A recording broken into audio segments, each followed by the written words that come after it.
Okay, we will come to order. It is 7:01. Corey, can you take the roll, please? Councilmember Huffy. Councilmember Haskell, present. Councilmember Taylor, Present.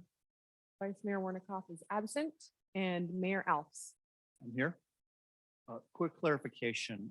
Mary Hefty will not be attending, will be on the meeting as a member of the public. She could not properly notice the public location at her president in Marla. So she will be commenting, but she cannot participate as a council member per Brown Act. That brings us to our first item, which is oral communications.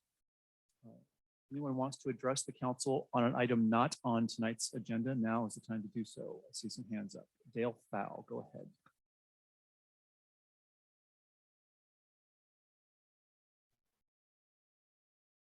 Great, thank you. Can you hear me? Yes. Yes. Great, thank you very much for your time. I just want to call your attention to an email and attachment I sent to all of the town council members concerns a resolution that was passed by the Emergency Preparedness Committee at our March 2nd meeting, highlighting 3 items that we've been carrying on our open list for the town staff for about 3 years.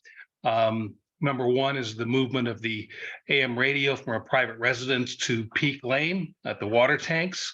Number 2 is to put some signage at the entrances of town, alerting visitors and residents of the emergency AM radio. And number 3 is to implement a satellite backup internet for the town center, which we recommended for almost 3 years. I just would ask that the council take those up expeditiously since it's been a long time. And if safety is your number 1 priority, as soon as you finish with the housing element, I would really appreciate it if you could move forward on these items. Thank you very much. Okay, thank you, Dale. Mary Hefty, go ahead.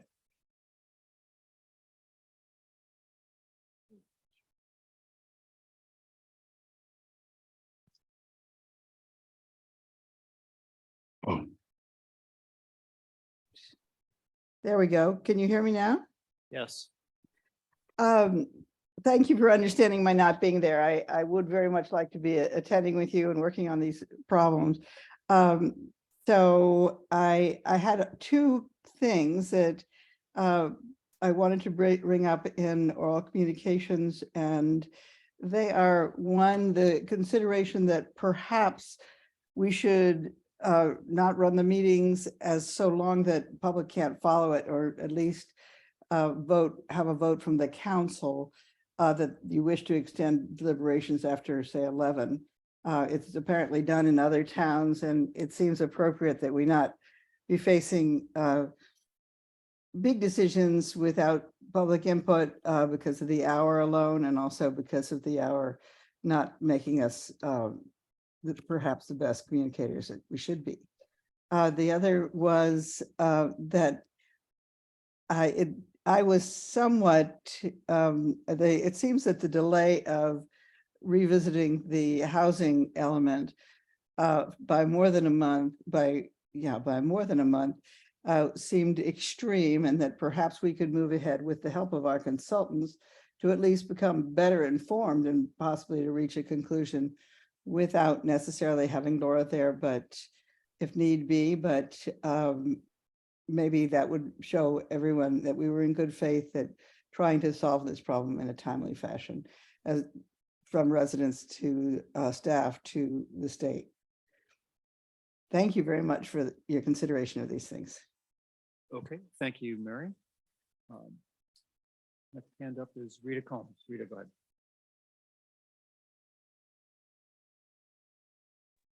Hi, thank you for taking my comment. I just wanted to note a few dates for the record. Today is April 12th. 11 months ago, the town residents and interested agencies submitted comments and questions to the Stanford Wedge DEIR, and we as residents have not received any updates on the process or where things stand or where things are going, except for there was that ask for money towards doing you know, how much it's going to cost to rent it and whatnot. We haven't heard anything else. And it's also April 12th, and the residents were promised back in January, I believe, the ability to see the year-end 2021 financials by the middle of February 2023. And so that the independent auditor could start on the overdue report that contains many variables that are important to this town because of the huge influx of the COVID dollars we received and the unique situation of how, you know, the town was run during the pandemic. So, you know, those year-end financials and that particular independent audit is extremely important since we're pulling money out of the reserves right now.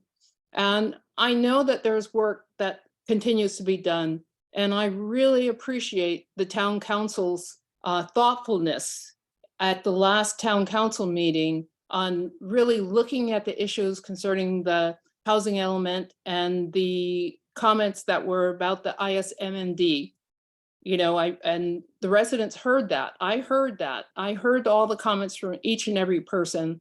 But I do appreciate the thoughtfulness of those different comments and, you know, the ability, since it was recorded, that other people would have an opportunity to hear the comments of each and every town council member and form their own opinions. The other day, I had attended the GEO committee meeting on Monday, and once again, there were severe technical difficulties with the system in the schoolhouse as far as it being recorded or being a meeting that other people can attend from the comfort of their home or reviewing the video. You know, it's doing really important work, and it's really unfortunate for possibly the fourth month in a row that the only people that got to hear all of this really incredible work that they've been doing were the people that were in the room.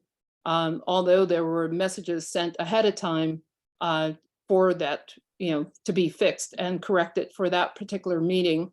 And it's a real shame. And there's no process of when that happens to go to the town hall and get that corrected for that meeting. Perhaps next month, somebody can check the room and make sure. I know that there was a power outage, a large power outage, but the other months, it wasn't always a power outage.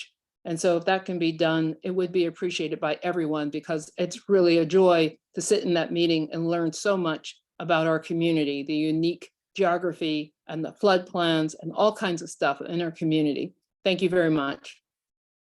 Okay, thank you, Rita. There are no more hands raised, and for the record, there is no one in the schoolhouse attending tonight except us. There are 8 attendees on Zoom. With oral communications concluded, we'll move on to our consent agenda. Items 3A and 3B. Members of the public can comment on the consent agenda. Members of the council can, if they desire, pull the consent agenda items for discussion. Is there any public comment on consent agenda items, minutes, or warrant? Yes. I don't see any hands raised. Do either of my colleagues care to pull an item from the consent agenda? I have a quick set of comments on the minutes and a question on the warrant. It won't take long, but I do want to ask. And let's pull each and we'll. Yeah. Okay, minutes. Go ahead. Yeah, the minutes. I have a handful of typos that I assume it's okay for me to just send you the nets, like the periods that are random and the like, and you'll just integrate them, or do I, for formality's sake, need to read them? If they're not material, I would say we could just. Those are not forward material. corrections. So there's Greg, no last name provided. That would be Greg Franklin.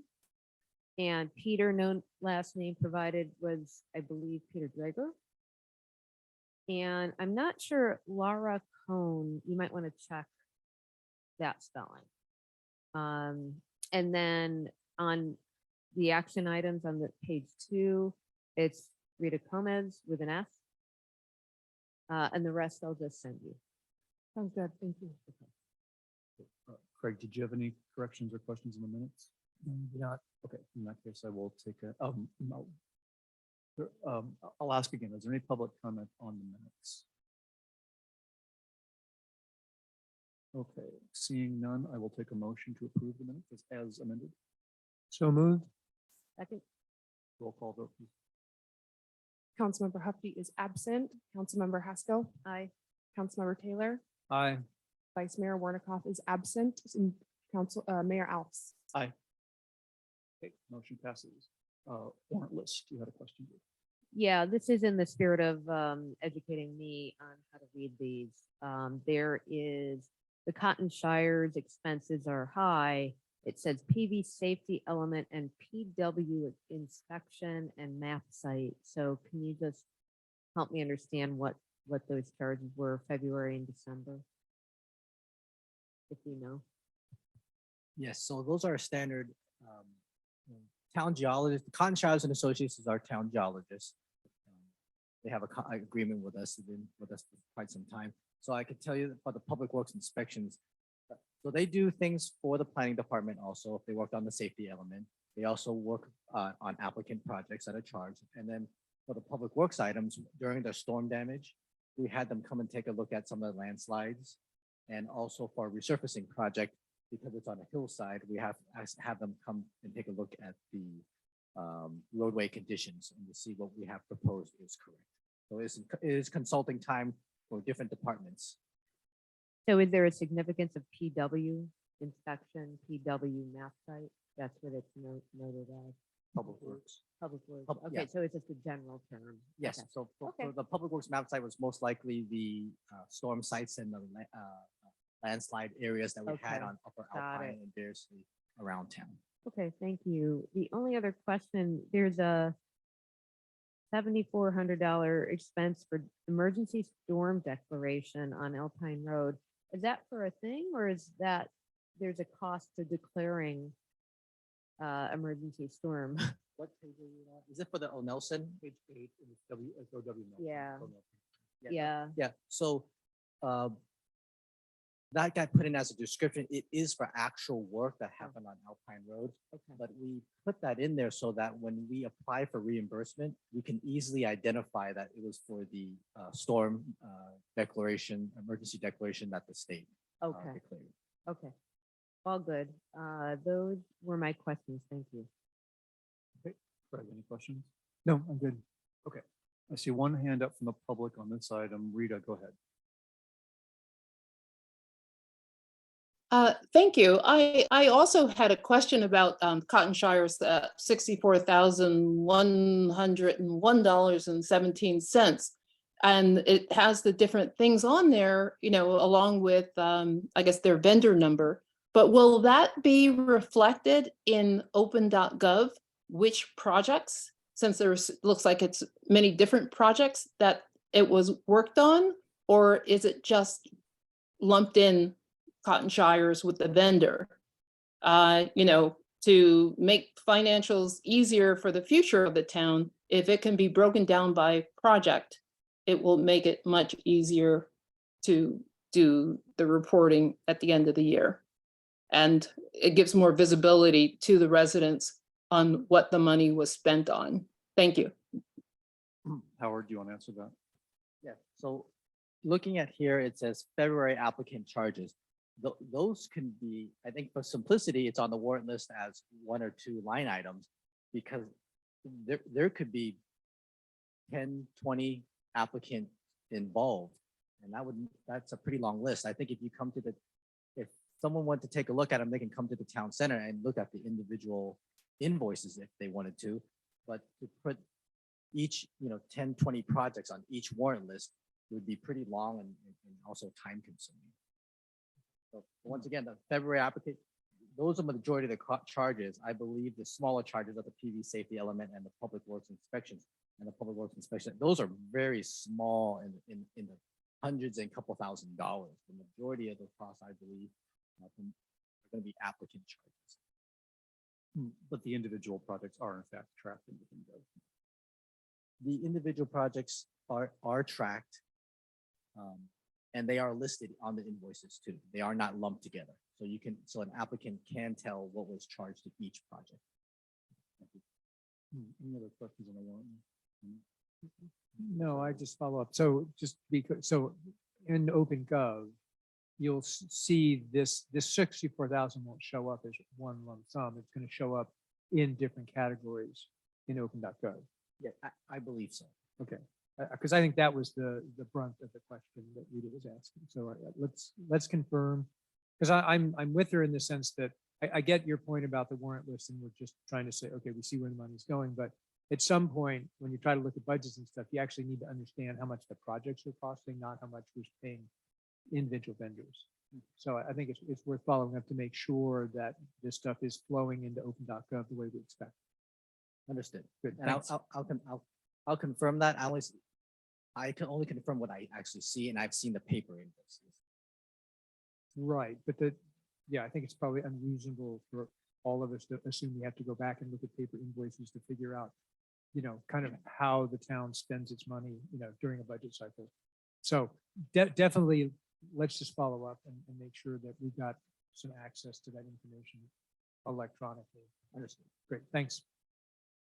With those comments out of the way, I will take a motion on warrant list. So move. Second. Roll call vote. Councilmember Hufty is absent, so Councilmember Haskell, Aye. Councilmember Taylor, Aye. Vice Mayor Warnikoff is absent, Mayor Alves. Okay, motion passes. Thank you.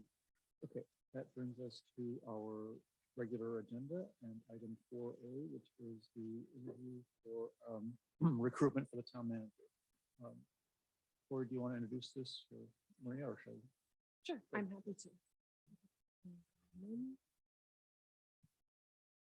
So just to give a bit of background for those who weren't involved in the first round. So the town manager executive recruiting firm update.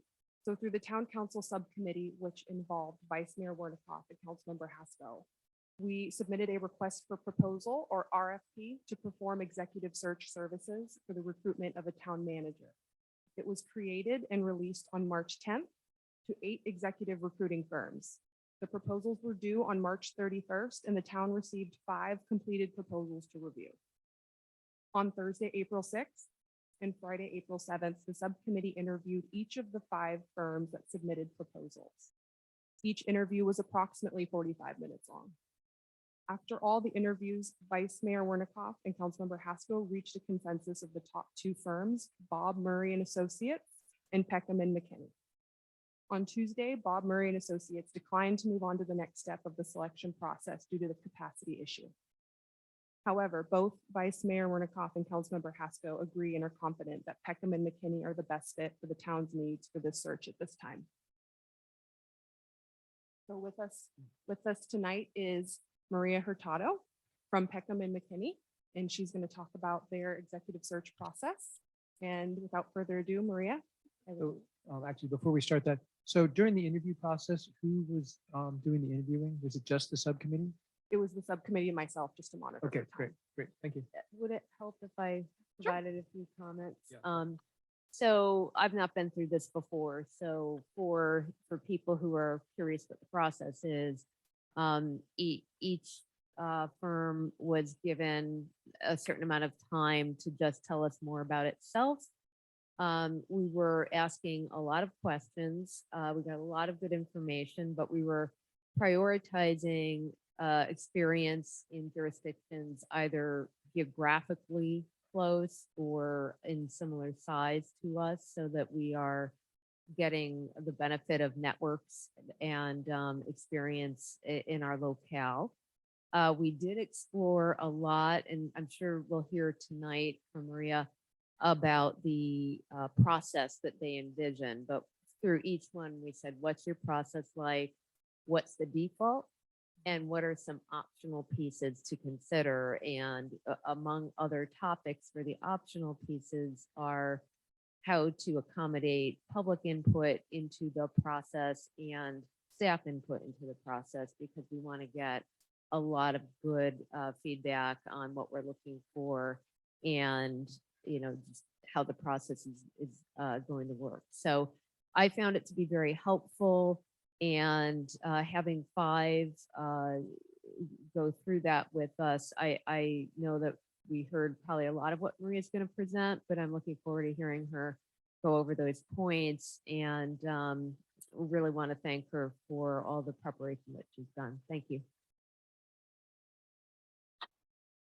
Thank you, Judith. And Maria, why don't you take it away? Thank you so much, and good evening, Mayor Alston, members of the Town Council. It really is a pleasure to be here with you this evening, and I'm sorry I was not able to be there in person to see you face to face, but I appreciate you accommodating my presentation over Zoom. I am Maria Hurtado. I am the Executive Recruiter for Peckham and McKinney, and I want to thank you for the opportunity to share a little bit with you about our firm. Peckham and McKinney has been in existence since 2004, and we've completed over 650 executive level recruitments on behalf of cities and counties and special districts. And our recruitment team, which I'll talk about in a little bit, consists solely of retired city managers and assistant city managers, retired police chiefs, and department heads, which brings you more experience to and knowledge of local government in the efforts that we do. We do have a large database that I'll talk about in a little bit, but on this slide, I wanted to list some of the most recent city manager placements that we've made in the last couple of years. We also were very pleased to have worked with the Town Council several years ago, although I was not the recruiter who worked with. I don't know if it's just Mayor Alves who remembers Bobby Peckham, but we helped place City Manager Jeremy Dennis back in 2016. And we are very familiar with cities in the surrounding area and have worked with cities of similar size, scope, and complexity. I've highlighted some of the relevant past city manager recruitments here on the right side of the slide that we completed around the peninsula and with small towns and cities throughout California. I've also listed additional recruitments that we've done for town and city managers. We've placed nearly 300 city managers and executive level department, several of which are listed here. Our firm has an extensive professional organizational network. We sponsor organizations such as those listed on the upper left side of this slide. And we also use social media for some of our outreach. We're very involved in LinkedIn. I do a lot of posting. I don't know if I'm connected with any of you, but I will be if we get to work together. And then these are just a sample of some of the advertisements where we place certain, depending on what the city is looking for. And one of the things I wanted to highlight about our business philosophy is that we really understand that this business is people-related. It's a people-related industry, and we have to pay attention to the needs of the people that we are working for. And we also recognize that every agency and community we serve is unique, and the candidates that you ultimately select must fit your organization. And so at the beginning of the process, we take the time to become familiar with your community, your organizational culture, the issues and the challenges that you are addressing, so that we can focus our recruitment to best find the candidates for you. I mentioned before that we only serve cities, counties, and special districts, and we think that's important to have a specialized area. And we personally actively search for the candidates. We are a small boutique firm, which I'll talk about in a little bit. And so we keep our recruitments limited so that we are able to focus our attention on our clients. With regard to the Peckham and McKinney team, we are, 5 of us are located in Northern California. And we have 2 executive recruiters stationed in Southern California.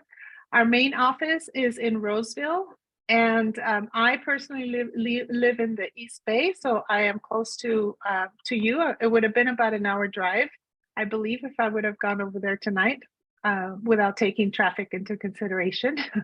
But I just wanted to show that we are local and can serve you, quickly.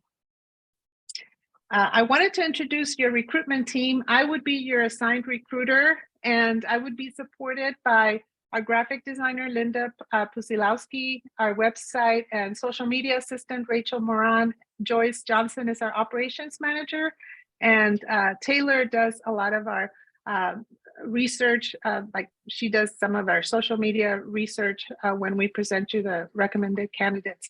And a little bit about myself. I was in local government for over 23 years before I retired in December of 2020. I served as the assistant city manager for the cities of Hayward, Tracy, and Oxnard, and served 2 6-month interim city manager assignments during my almost 10-year tenure with the city of Tracy. I've also worked with various cities, including the city of San Jose and the city of Watsonville, in different roles. And I was the vice president on the ICMA board representing the West Coast region.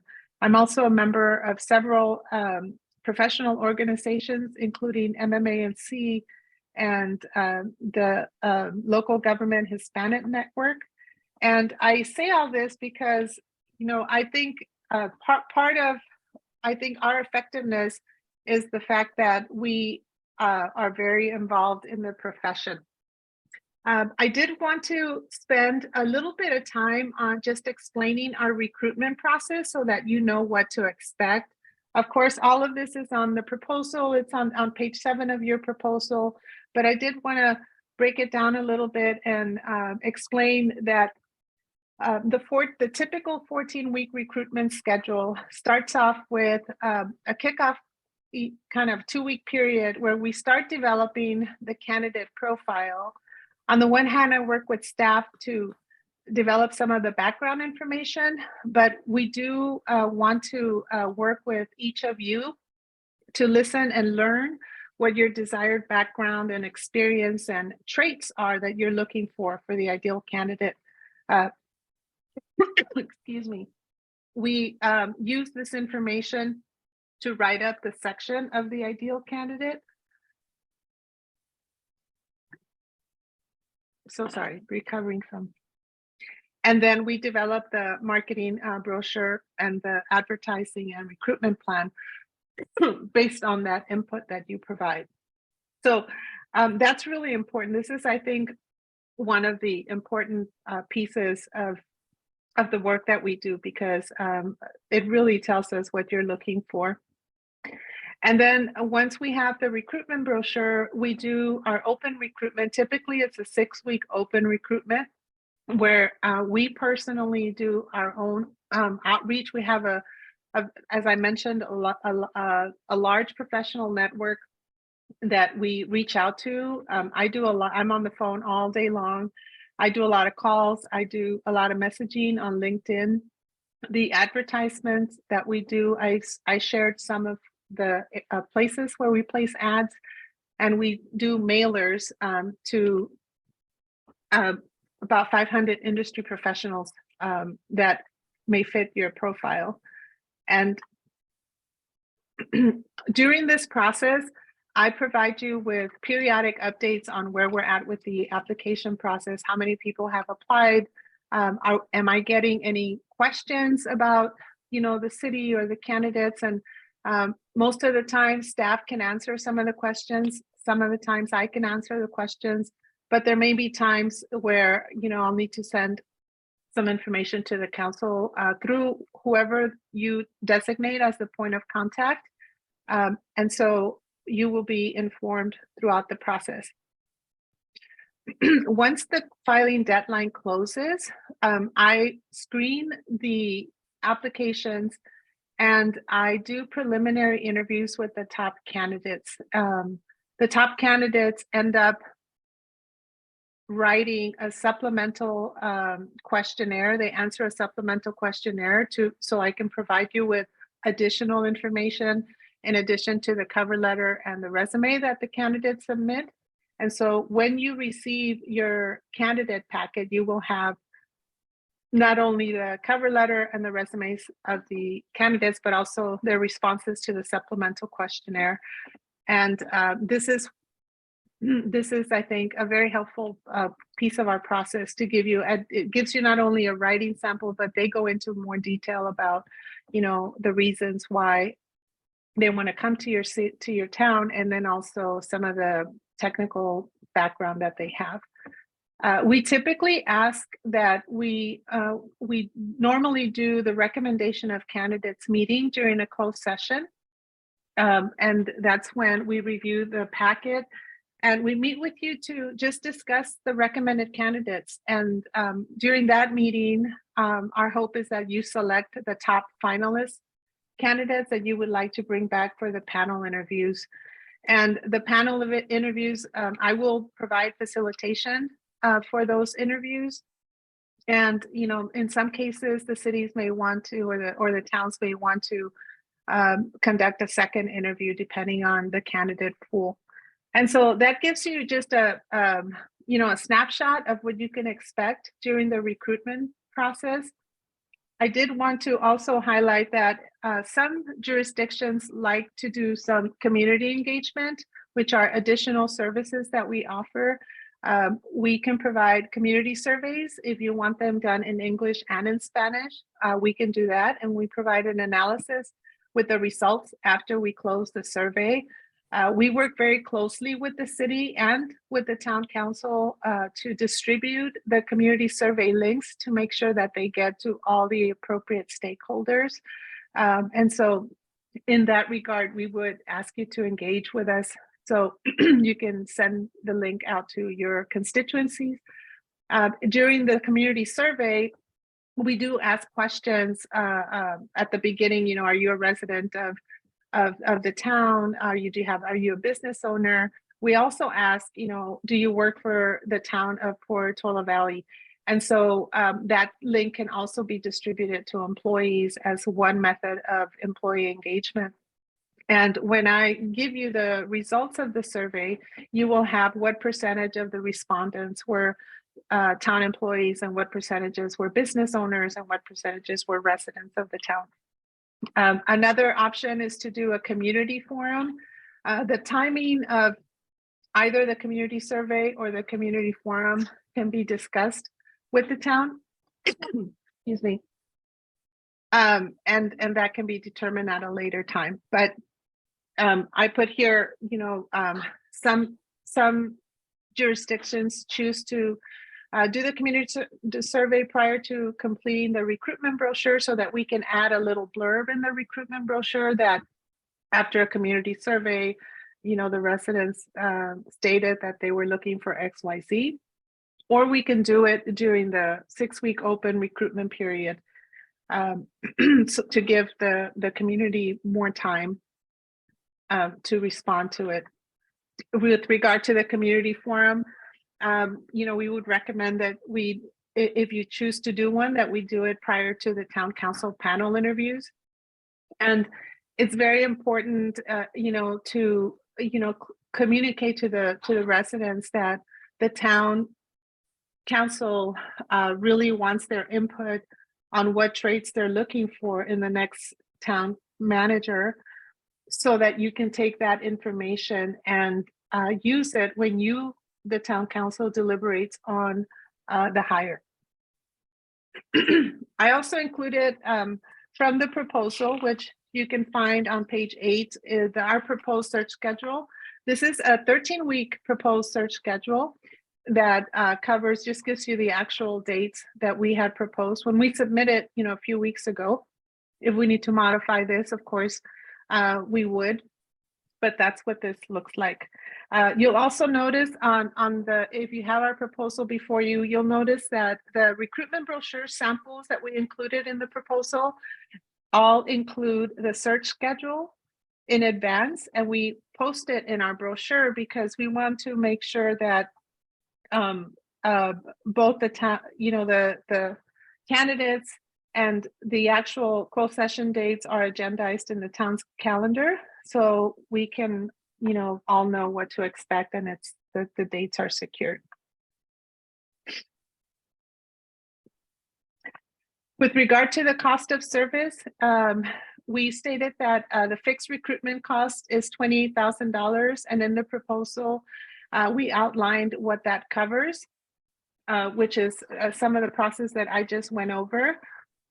Some of the optional additional services that we offer, if the town requested it, are community surveys, community forums, compensation studies, and leadership assessments as optional additional services. And so I just wanted to, again, I did mention at the beginning of my presentation that we do believe in fit within an organization when it comes to finding the right candidate for you and for your community. But I also believe that goes for the recruiter that you select. And if you feel that you can trust and work with me and that I would be a good fit for you representing your community throughout this important search, then I would be extremely honored to work with you. And with that, I want to thank the town council for giving me this opportunity. And this concludes my presentation, and I'm happy to answer any questions. Okay, thank you, Maria. I just want to add that I do, in fact, remember working with Bobby Peckham on the recruitment of Jeremy, and had several fine candidates during the voucher for you there. I will start with questions from my colleagues, and then we will take public comment, and then we can discuss. Craig, do you have a question? You. Hi, Maria. This is Craig Taylor. Thank you for being here tonight. So I have a series of questions. They're not too complicated. I was just looking for clarification. On the contract, the sort of 1/3, 1/3, 1/3, the latter two payments are after we're in contract with a candidate. Is that, it was a little unclear to me in reading the language. So I just wanted to make sure it says from contract execution, which was different than the first one, which is upon execution of an agreement. So I was just trying to understand, what's the payment schedule here? Is it like a third up front and then a third when we sign a contract and then 2 months after the person's hired or something? I just couldn't quite make sense of it. The agreement, that's a great question. The agreement that we refer to is the agreement between the town and Peckham and McKinney, not with the new hire.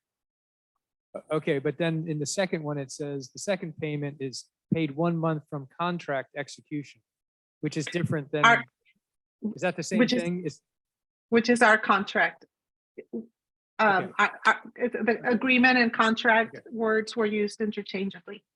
Okay, great, thank you. Sorry That's about just- the confusion. Yeah, no worries. Like I said, that's why I was looking for clarification. That's perfect. You provided some brochures. Thank you. I was curious, do you have the Portola Valley brochure when you guys were doing our recruiting before? Because I'd love to see that as well. Absolutely, I can email that. I can email that to Corey so she can distribute to the council. Okay, great.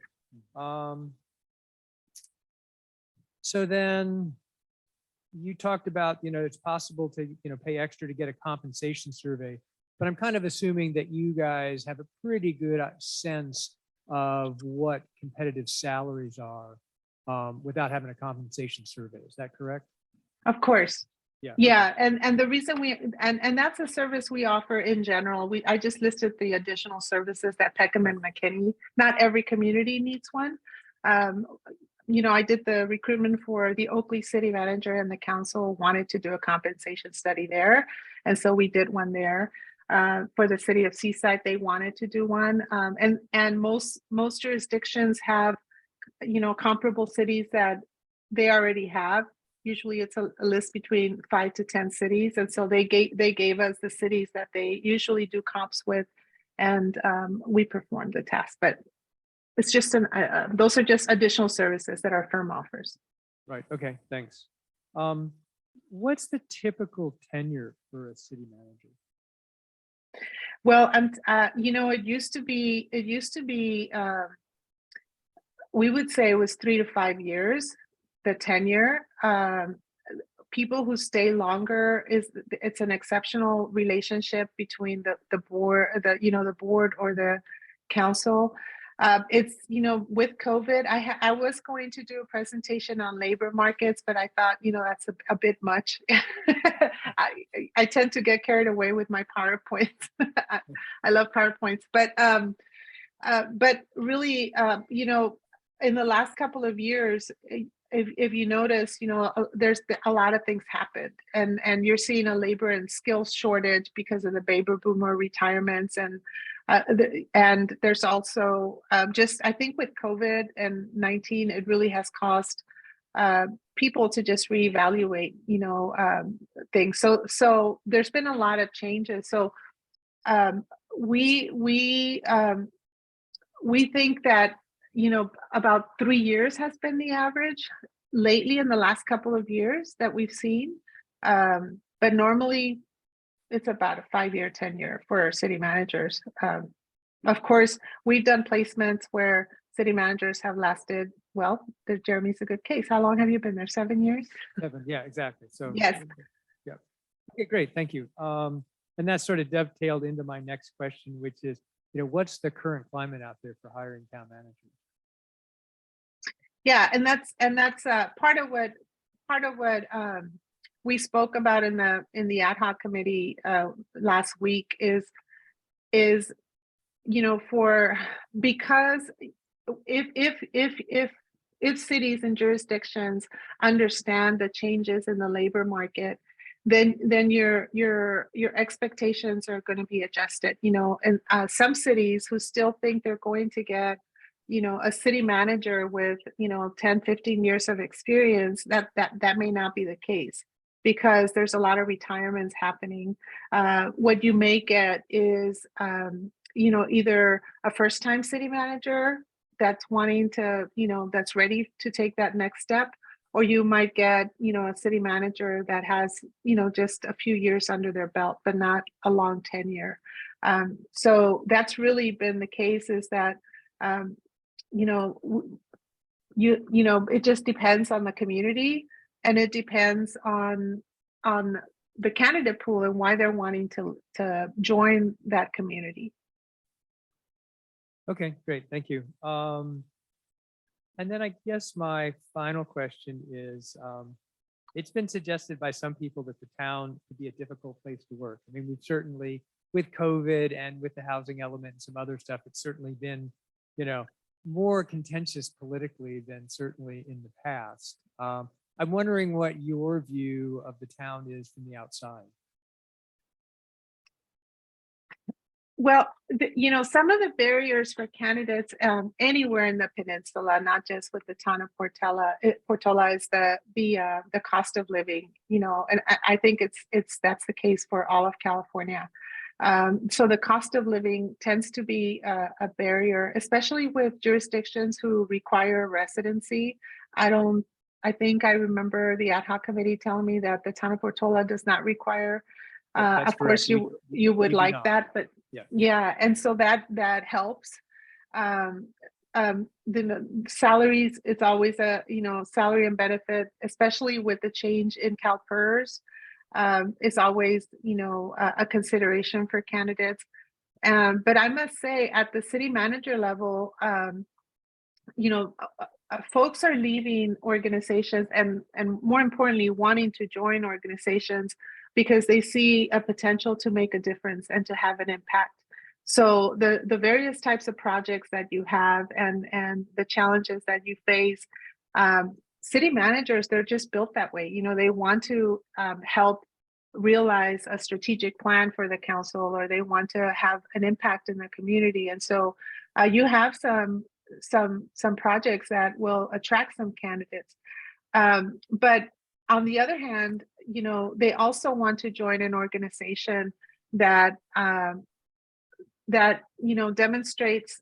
So in short, the public discourse that happens at the dais is very, very important, because all candidates watch town council meetings to see what the interaction is between the council and the staff, and they want to join organizations who demonstrate civility, professionalism, respect for the staff, and they'll watch that. And if they see a cohesive council, then it's more attractive. You know, if they see a divided council, then they're going to think twice. If they see there's elections are going to happen and the council that hires them will not be there in a year or two, they're going to think twice about it. So again, it all depends on what the circumstances are for each community. And I will learn more about your specific circumstance, you know, when I have one-on-one conversations with you. But those are the main broad considerations for city managers who are seeking to make a move into a community. Those are the kinds of things that are important to them. We have found. And then for up and comers, I mean, I don't know, Jeremy can tell you from his experience, it's if you give high potential local government professionals an opportunity, they will rise and shine. And so it just depends on the quality of the candidate and the fit for the challenges that your community, which is what will make a difference at the end of the day. Okay. And I that's will good. learn. I will learn more about that. Yeah, well, that's good to hear. And I think we're a pretty collegial group. So Mhm. then my last question, and you actually started to touch on it, is, you know, what do you see that's attractive about the position of town manager for Portola Valley? Well, I mentioned, I mean, the vision that you have for the community. I think your location. I think, you know, following a long tenured town council also helps. You haven't had. They look at that too. You know, if you go through town councils every year, like some communities I've had, you know, if there's turnover, constant turnover, that's a deterrent. But I think the town of Portola is just a beautiful area. It's a beautiful town. It really will be a quality of life decision for people to come and want to work in a town like this. You have a very, I mean, I was listening to some of the public comment in some of your meetings and tonight. You have a very engaged, high-spirited community. And you know, I know the city of Watsonville was not, you know, was a little bigger than a 50,000 population, but I love going to the grocery store. I mean, I would get stopped all the time, you know, so I had to learn to start wearing makeup to go to the grocery store. I couldn't just get up because, you know, it was inevitable. Anywhere I went, people would stop you and ask you something. And so if you have to like that kind of community, you know, interaction, you know, especially if you lived in the town, which I lived in most of the communities that I worked for. Great, thank you. Appreciate your comments. Judith, did you have any questions? Yeah, we obviously spoke at length, and one thing I would like to bring out, both for the public and to just have it fresh in my mind, as you just noted, we have an engaged public, and you outlined the survey possibility, community panels, and when we spoke, we also, you know, distinguishing between public input at the front end of the process versus some trade-offs if you have that part of the process at the back end. And help me understand the cost of the survey and the community panels and how they work, what's most successful. B, if you could review the trade-off about involving the public late in the process, which is not from what we discussed standard, but I do want it out for the public to understand what the lay of the land is. Of course. I'll start with your second question, which is the differentiation between doing a community survey or a community forum. My experience has been, you know, the community survey has been very effective in getting community input because they can do it out of the comfort of their home. They, you know, you can distribute it widely. And we typically get significant responses in the community survey. And if you are open to I've done open-ended questions where you allow the public to, put their comments, not just pick, check boxes. You will have pages and pages of community feedback. I had 12 pages of just fine print community feedback on the open-ended questions that, the report that went to one of the councils that I just recently did. So they're very effective. We've done community forums, and typically, you get maybe 3 or 4 people show up. They have not been as effective, and maybe it's just the times that we're in. And we tried it on at different times. One strategy that we've done that somewhat helped was to do a community, to agendize before the town council, a community forum where I would do a report on the results of the community survey and then open it up for the public to then address the town council and tell you directly what they're looking for in a town manager. And if you agendize it when you are expecting a lot of people or during a time where the residents can come, then and if you also take public input, via Zoom, you can get more input that way. So those are a couple of the of the differences between both. And towards the other part of your question was the timing of when you get this input.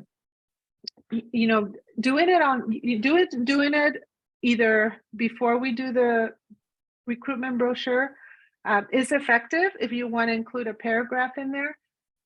However, it takes a long time, and you might get some residents saying you didn't leave the survey open long enough for me to distribute it widely or for people to know about it. And so we have found that the best time to do the community survey is during the open recruitment, because you give the public enough time to not only answer it but share it with people, and it gives staff enough time and the town council to distribute it to your constituents. The community input is important, that the town council gets it before the town council starts interviewing candidates, because the residents did elect you, the town council, to represent the town, and therefore this hire is one of the most important hires the town council will make.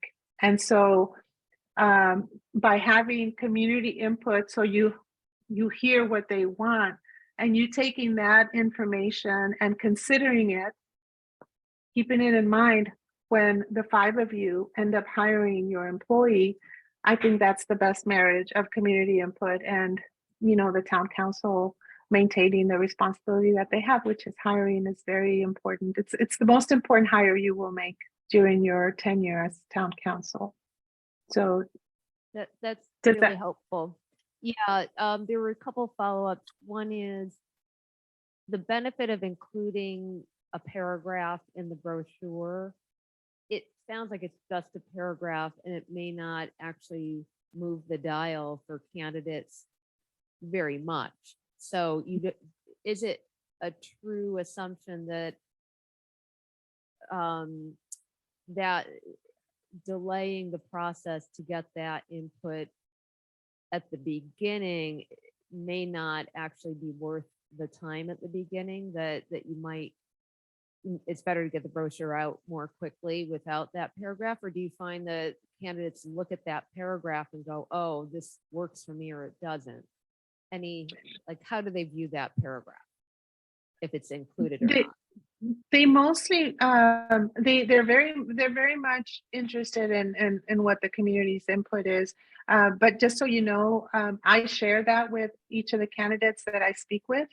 I went, every city who does a community survey, by the time I speak with the candidates after the filing deadline, and even during the, I share with them, they also did a community survey, and this is important to the residents. The residents are looking for someone who's going to advance economic development, or who's going to address the affordable and workforce housing issue that they're struggling with, and so I share the results of that paragraph, and I take it from the report that I provide to you. So it's shared with them one way or another, but the most important thing for the candidates is really understanding what the town council's ideal candidate traits are and what they're looking for, to see if what they bring to the table is going to add value for you. And so that is more important if I had to weigh it. How about the pricing for the survey versus the community panel? Do people do both? They typically do the community survey. And is that an extra fee? Yes, and that's why I listed it as additional option.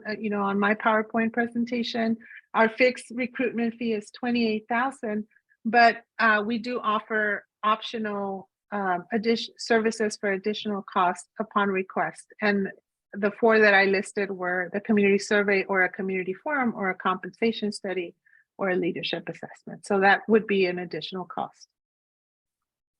Okay, and the details of that are in the packet. It was $1,500. That- For each, for the survey and for the panel. Okay. Yeah, and the other thing I wanted you to comment on, and I apologize for my question being so long, but the back end involvement. Because I think from what you said, once you have the list of candidates, what do you do from there? And we discussed staff input, and what is staff's role. So maybe we can cover that. And then from the candidate's point of view, there's obviously a confidentiality concern. So maybe you could speak to that, and in particular relative to community input, but speak about the staff input and then the community input at the back end and the trade-offs. No, thank you for bringing that up, because we did speak about that during the ad hoc committee's interview of the recruitment firms. And one of the questions the ad hoc committee had was, how can we get staff input during when we get to the panel phase of the recruitment? And I explained that you can get staff input through the community survey.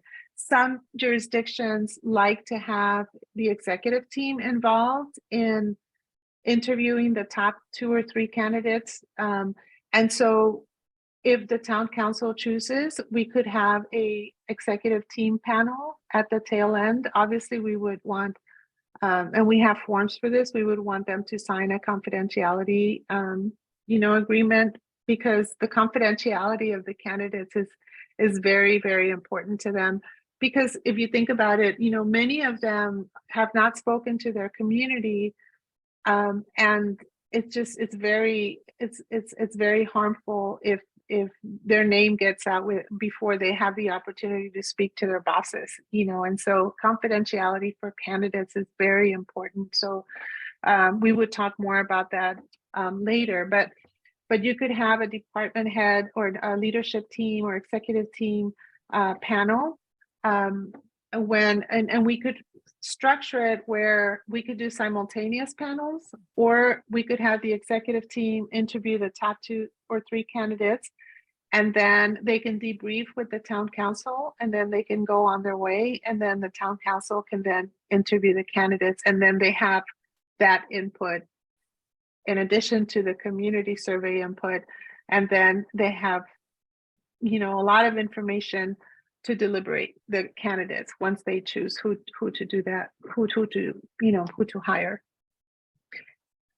Does that answer your question? It does. It's very helpful because there's so many parallel things that need to happen to have a successful effort here. I just wanted to lay that out. the last question I have is, in terms of success, planning for success, have you reached an impasse on past efforts, and how do we deal with it if and when that happens? Just curious, do we just plan on success, or is there a backup plan? We're going to plan for success because I think it's a great opportunity for someone to take the helms from what City Manager Jeremy has done.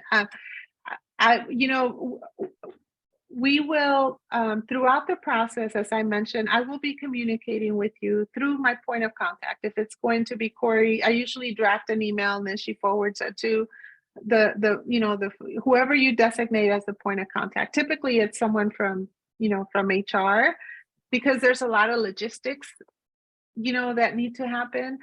But I will keep you informed. So if, for example, we get midway through the recruitment and we're not getting any candidates that are looking like they're going to qualify, I may ask you, we might reconsider extending the recruitment timeline, or we might reconsider, doing other things. When we have our discussion initially about the recruitment brochure, I usually like to talk to the town council about, are there any incentives that you would like to offer to entice people? I share with you, and I will share with you, I started to share with the ad hoc committee what some jurisdictions are trying to do to attract top talent to their communities. Things ranging from, a hiring bonus to relocation costs to a housing stipend for X amount of months. I mean, there's a lot of options that cities are doing, and we would want to, include that, if at all possible, in the conversations with the candidates, or in the brochure if the town council wants to consider some of that. If not, of course, those are things that you negotiate, at the tail end. But whatever you can do to make, and to make the position more attractive, I feel we will be successful. Great, thank you. Okay, my colleagues have covered everything I wanted to ask, so I'm not going to ask any questions right now. I will open this up. We will take public comment, and then we will discuss the. If there are any public comments on this item, now would be the time to do so. I see Nan Shostak's hand up. Nan, go ahead. Okay, yeah. This is very, very interesting. I do have one question that keeps popping into my mind as I hear your presentation. And that is, how do you judge the management style of a candidate? He or she can position himself, herself, however he or she likes in the resume and in interviews, but how do you know what it would really be like for the employees of the town to work for this person? Nan, you can ask that question, and we'll follow up or any other questions. We can go through them at the end, but if you've got comments, make them now. But if you have a question, ask it, and we'll try to. Okay. Yeah, I'm sorry, that was a question, but it's been on top of my mind. But yeah, I think that your process seems impeccable, and I congratulate the town council and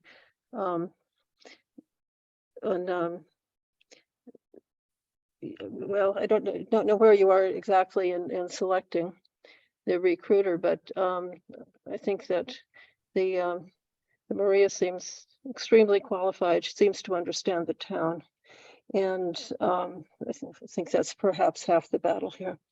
So thank you. Great, thank you, Nan. Any other public comments? Betsy Morgan Thaler, go ahead.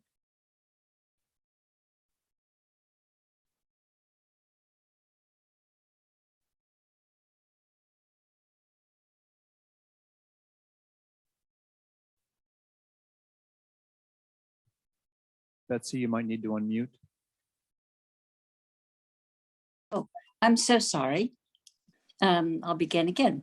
It's lovely to meet you online, Ms. Hurtado, and hello, council members.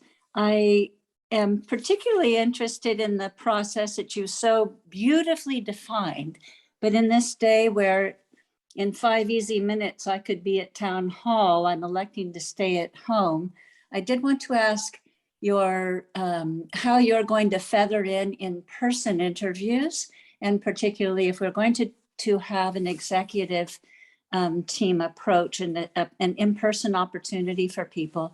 I find that online, we're all mammals, and it's lovely to have that face-to-face connection. There's a lot of information there that I would hate to lose. So that's my comment. I'm also quite comfortable with the survey that you have proposed. I think it would be a learning experience for all of us. So thank you for considering that piece of it. Great, thank you, Betsy. Any other public comments? Okay, I don't see any, so I will close public comment and continue our discussion. We'll follow up on those two questions. So there's a question about, the first one was about the management style candidate. Maria, do you want to take this up? Of course, and this was Nan's question.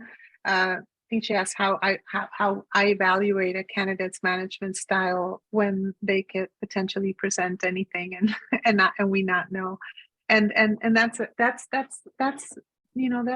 fair, and because of the confidentiality of the candidate, we cannot do reference checks during the process. We typically do it once we make a job offer. But there are things that we can do in the process that gives us some more insight on the candidate. For example, I mentioned earlier that I do a preliminary interview with the top candidates before I present them to the town council.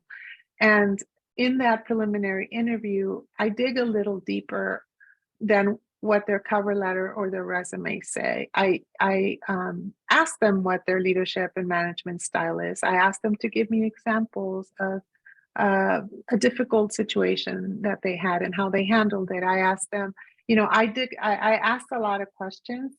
And after doing this for so many years, you get a feel for their style. And you've met people that have a very directive, and even in the way they answer your question, they're very directive. And so it gives you a feel for how their approachability and if they have an open door policy, but they get flustered, so through the preliminary interviews and then also through the responses of the supplemental questionnaire and the examples that they give, I think those are two insights into the candidate's working style that will help the town council evaluate them.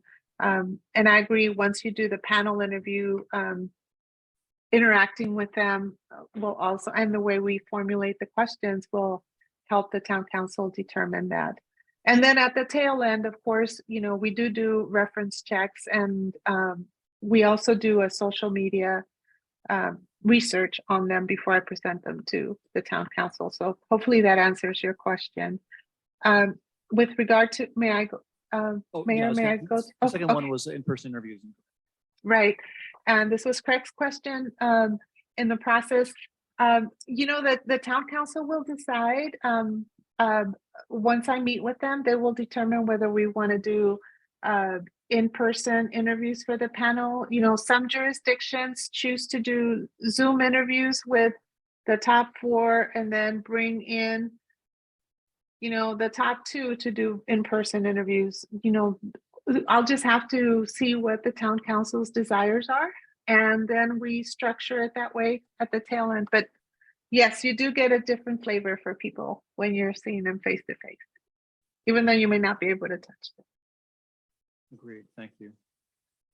Okay, so for our discussion, I in my mind, there are sort of 2 broad questions. And the first is just the yes or no on Peckman McKinney. And the second is any sort of we talked about the community engagement, is what do you want that to look like? So if you want, maybe you want to take on the first one and then, second, or how do you, I mean, how do you want? I think it's worth discussing both. And the question is, do you want to, start with the first question first? And then, I mean, I'm pretty comfortable discussing it sort of as one thing. I mean, I'm comfortable with them. And I would definitely want to see us do a public survey, and doing it during the recruitment period sounds reasonable to me. Like I'd be very in favor of that. Okay. I was very comfortable as part of the subcommittee with Peckham, and I think they do a great job, particularly given their experience and just the approach that they've described. So I'm on board. In terms of level of public engagement, I would do the survey. I actually probably would have a panel because let me explain. At the end of the process, I know that our community tends to like to see people in person and the like, but I think that the confidentiality issues presented by that are going to make it quite difficult. So front loading what it is we're looking for, what concerns people have. And in town, some people are not as savvy on online surveys, to be honest. So I would seriously consider that. It's obviously an extra expense. And I would probably do it during the recruitment period because it doesn't sound like there's a huge benefit to waiting to develop the brochure, to have a paragraph in it. So Judith, could I suggest that one thing we heard Maria say is that we do the survey and then we bring the results of the survey back to a council meeting, agendize it, and take public comment at that point, rather than have yet another separate meeting. Because I really like the idea that we get the comments back, they go in a packet, it's an agenda item, and then the public can come and basically comment on either their comments and give us, more information, make it clearer, or just on other people's. And that feels to me like that would be a pretty good opportunity. I'm worried that if we just do a panel and they're not going to meet the candidate because of confidentiality, then I'm not sure what we get. And maybe I misunderstood Oh, what you're asking I'm for. thinking two maybe synergistic modalities to get that input on what a town manager, what we're looking for, what the community thinks we should be looking for. So to me, it's an opportunity for them to talk, not limited by 3 minutes necessarily, but not going on forever. We'd have a process for that, but it would be all about getting that input in two different modalities and then being fully armed, then letting the process play out. So what would who would be on that panel, and then it would be like a special meeting? Or would it Well, be- I think having a community meeting is essentially what I'm thinking. And not having the constraints of 3 minutes and then asking questions that we then may or may not respond to. I think that's going to be frustrating. Would the panel be us, or would the panel, would be, like, who would be the actual? I panel? think it Or would be like a town meeting with Maria guiding through, like Okay. telling, and Maria, I don't want to put words in your mouth. You're the expert here. So if you've done the community meeting as opposed to the survey, how has that run?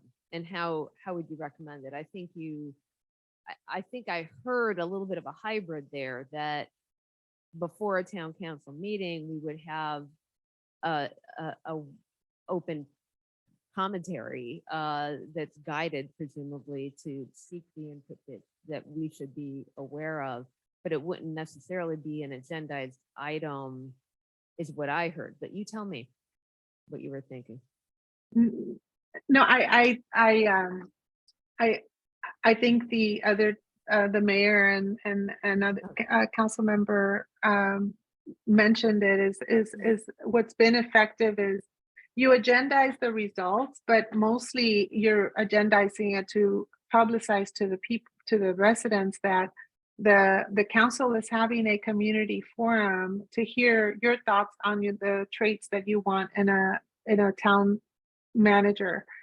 And I present the results, and then you open it up so that the public one by one can go and speak to the town council at the dais and say, Yeah, I heard what the community survey said, but I am looking for someone who is going to, you know, XYZ.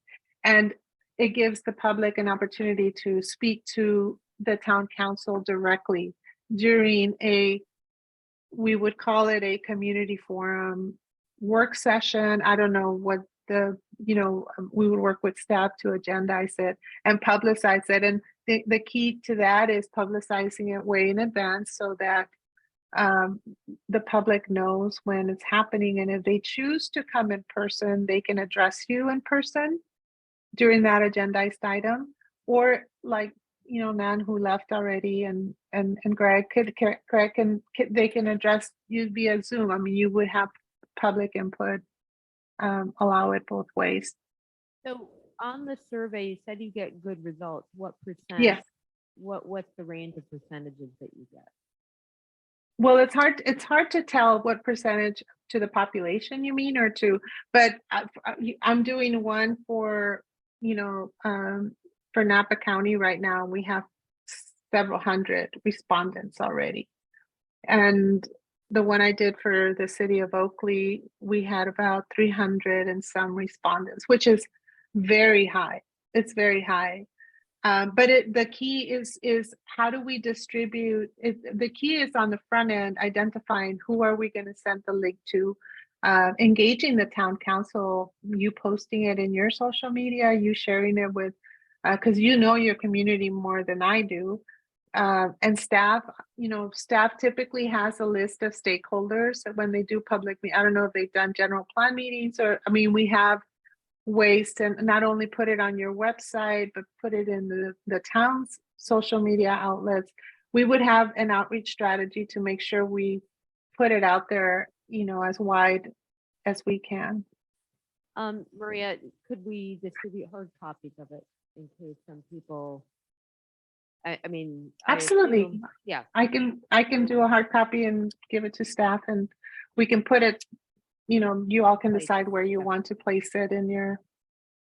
Yeah, because my concern was mainly not everybody's facile with online surveys and, making it as publicized and as available as possible is really what I'm looking for. And in particular, if they can write in and you get those types of contextual comments, I'm more comfortable, as long as it goes that way. I do want to see what one of these surveys looks like, and just before I just say, yeah, I'm totally comfortable, but I'm heading that direction. Yeah. And Yeah, I agree. I think the survey for sure. I would probably be comfortable either with this as presented at a council Yeah. meeting or at a separate, council meeting just be a lot easier. I feel like, Yeah. And sort of get that done in more than sense, but I think I have now I just from this discussion, I think I have enough of an idea of what to look at, that community interest group has gone to do with. Fred, do you- Yeah, it's not clear to me that the extra $1,500 is worth it. I think it's an agenda item. I guess what I would suggest is maybe let's get the public survey, see how much input we get. And the rest of Judy's comments on having a printed copy that people could pick up and that we could enter the information if they can't. And then being able to listen to their public comments at the beginning of the meeting. And if we needed to extend the 3 minutes to 5 minutes, I'd be fine with that as well. The idea of spending money on a completely separate forum, I know it's only $1,500 and in theory it's not that much, but it doesn't really feel worth it to me versus I think we're going to get the information that we want through the survey and then through having it as an agenda item. So I guess I would suggest that at least initially we pony up the extra $1,500 in addition to the contract. And then if we feel the need to go further, we can talk to Maria. I'm sure that she'd be amenable to letting us amend the contract. yeah, the reason I feel strongly about it is this is the most important hiring decision they're going to make. And the last thing I want is people to say we didn't have a chance. And we all know what it's like. People are distracted.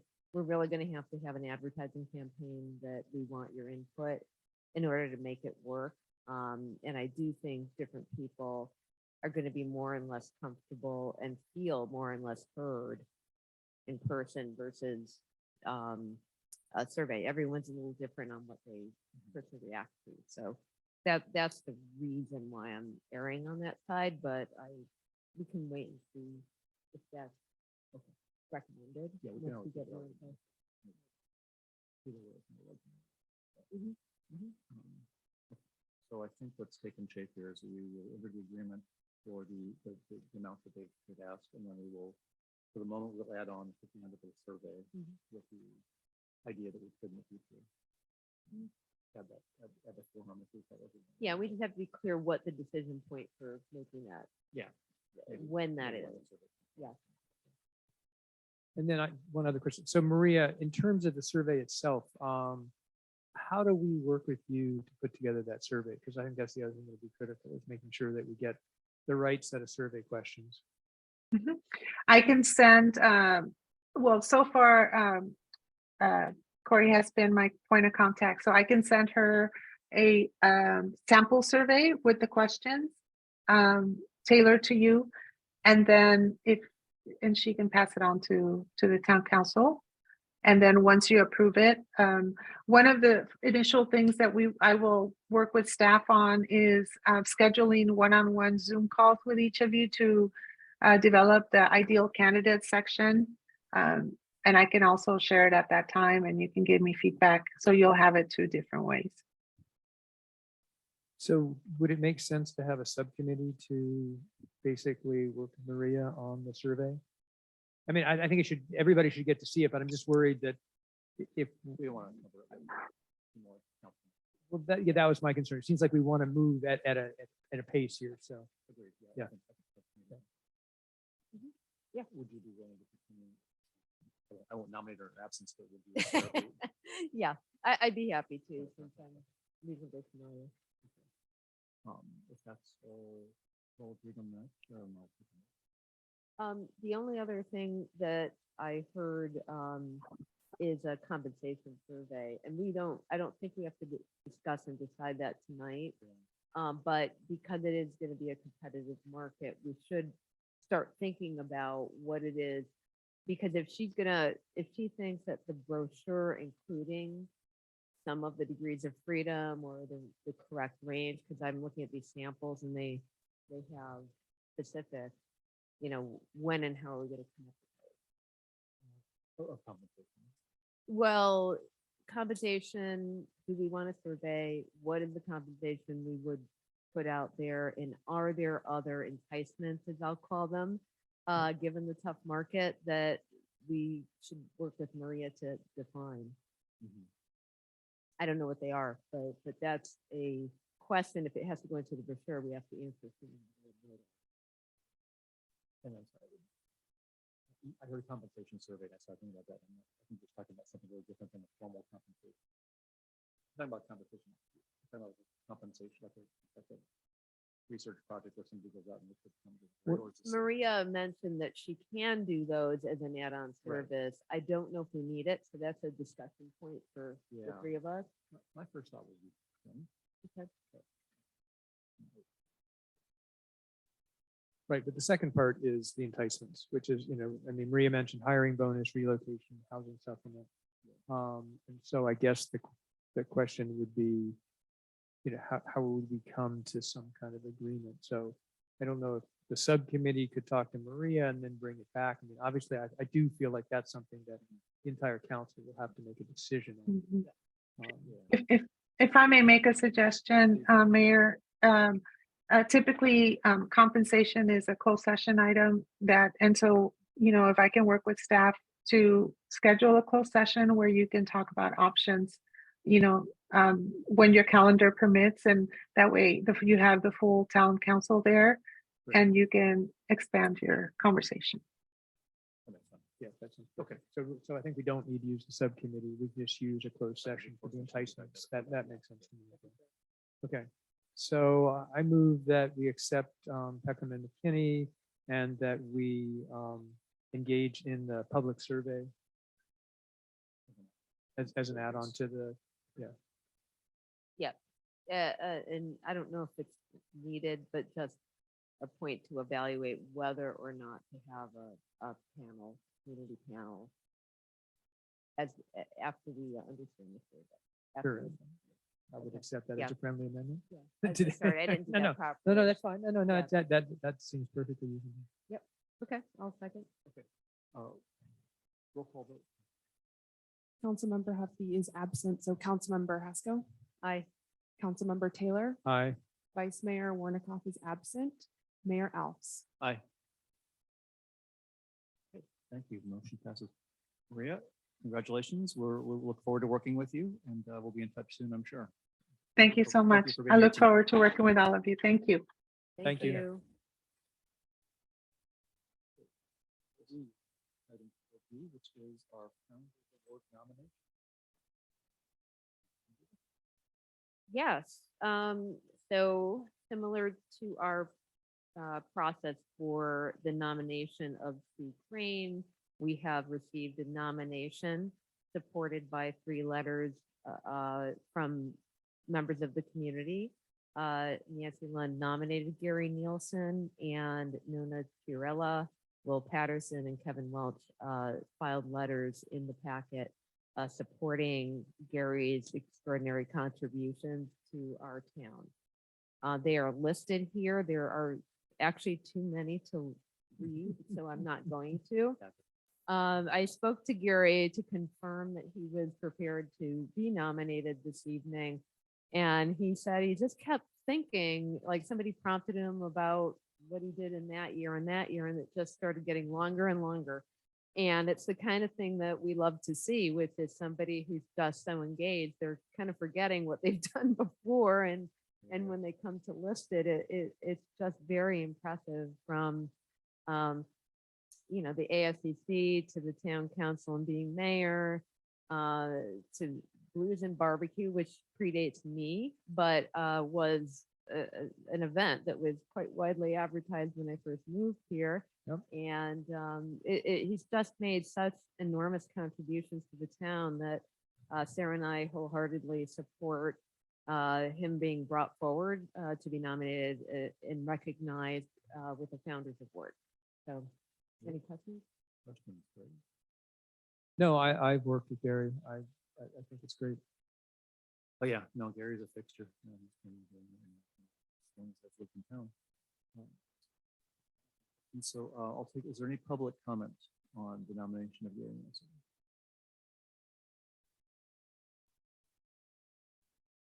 Betsy, go ahead.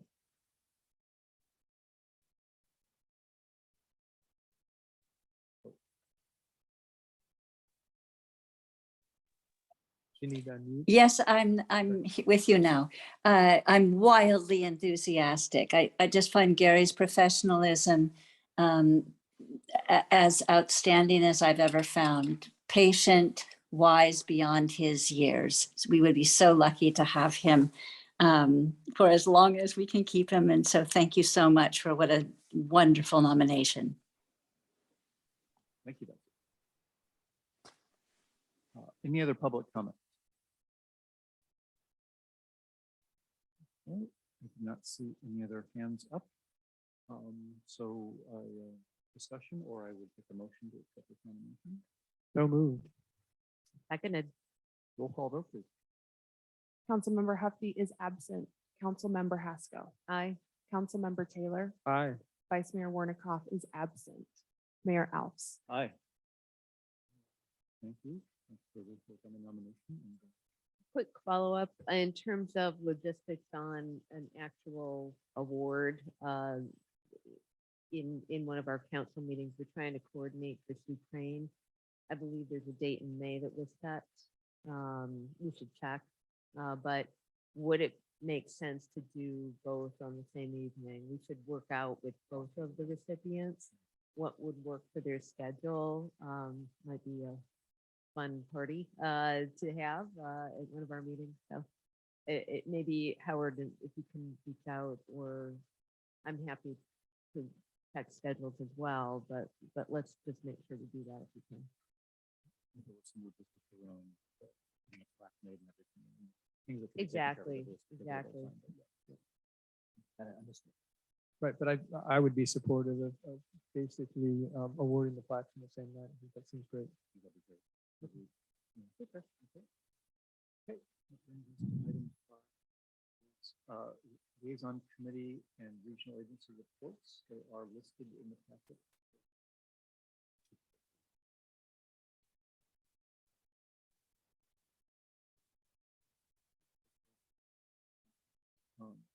Any public comment on the council liaison reports?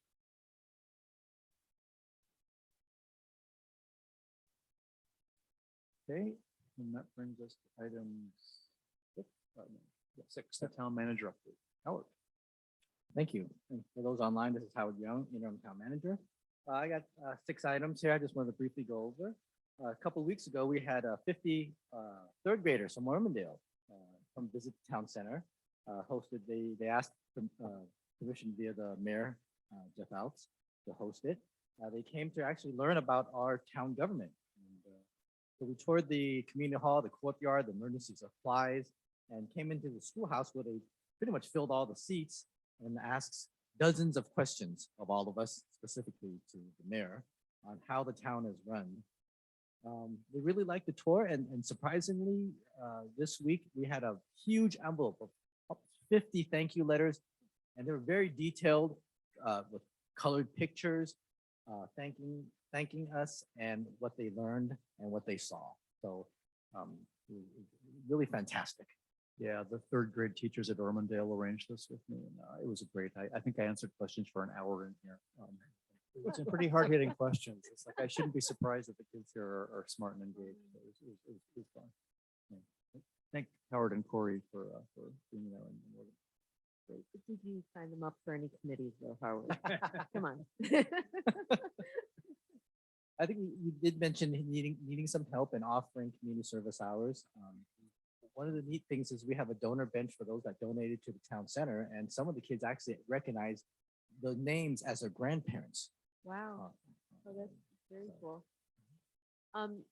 Linking back to the Founders Award, at some point before Jeremy left, I had suggested that we maybe solicit ideas. We're going to have both the plaque for the recipients of the award personally, but we're also going to have a plaque in one of these buildings, right?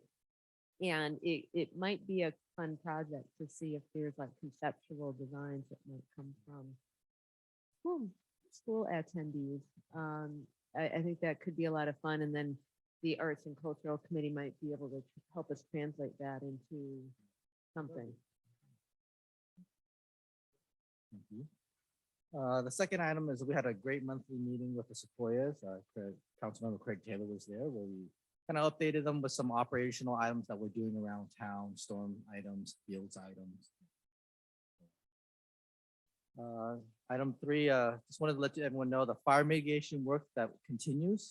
That's when we employ the fire department's crews to work for us and clear the right of way. They're currently on Golden Oaks, Golden Hills, and Los Trancos. So that work continues.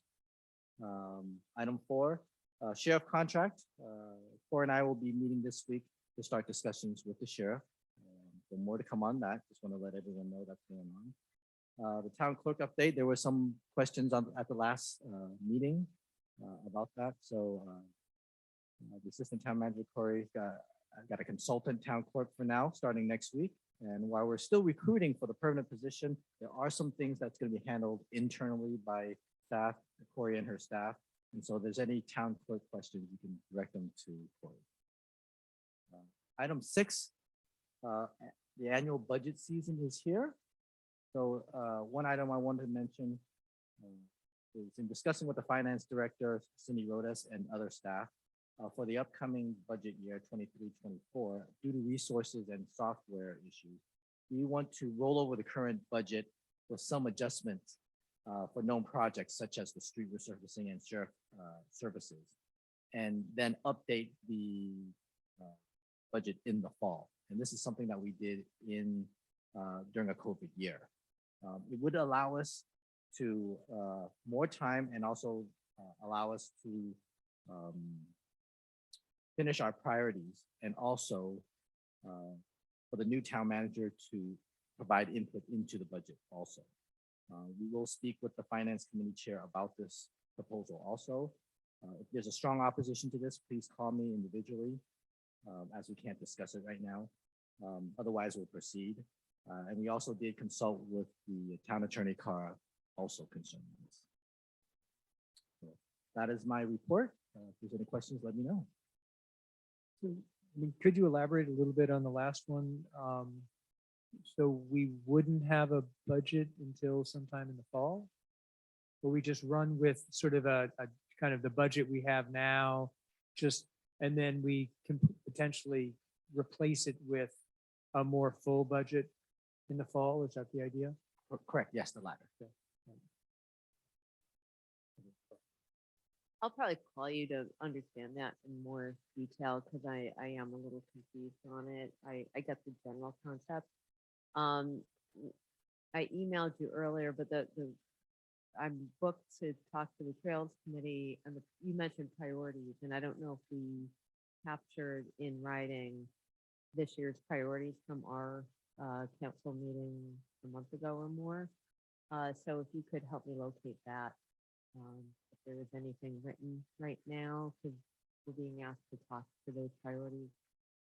And I'd rather have it uniform. Should I contact you? Yeah, you can feel free to contact me. Jeremy and I were working on that. And I do have a set of notes based on the last meeting that I was going to share with council tomorrow, just because I've had other requests. Super, thank you. Okay, is there any public comment on the town manager's report?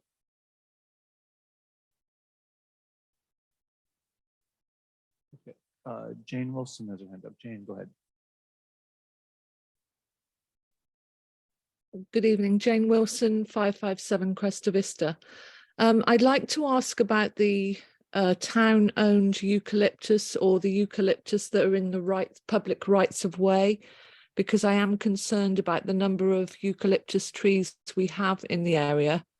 And I know that there are some on town-owned property and in public rights of way. So could that be looked at quite urgently for fire hazard and safety reasons, please? I don't know whether that could be in with the fire department's remit of when they're clearing. Thank you. Thank you, Jane. Howard, do you want to quickly speak to that?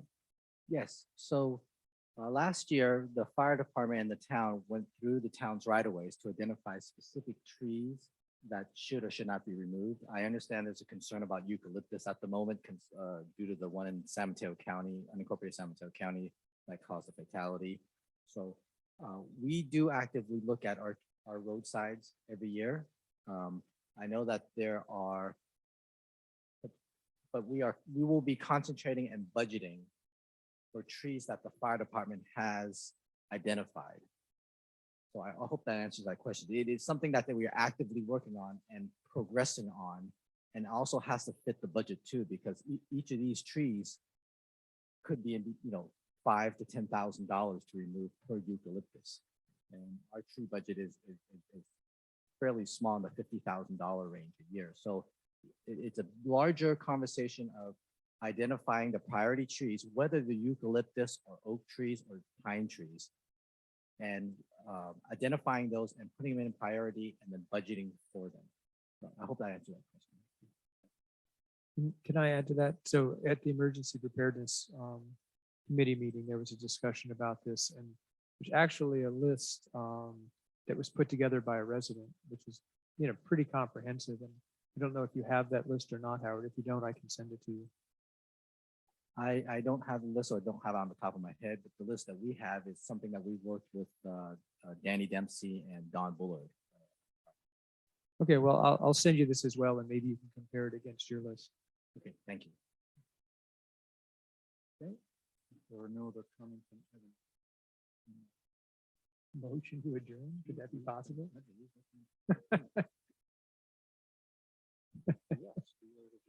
So moved. Second. Okay, all in favor? Aye. Aye. Aye. All right, thank you, everyone. Good night. Early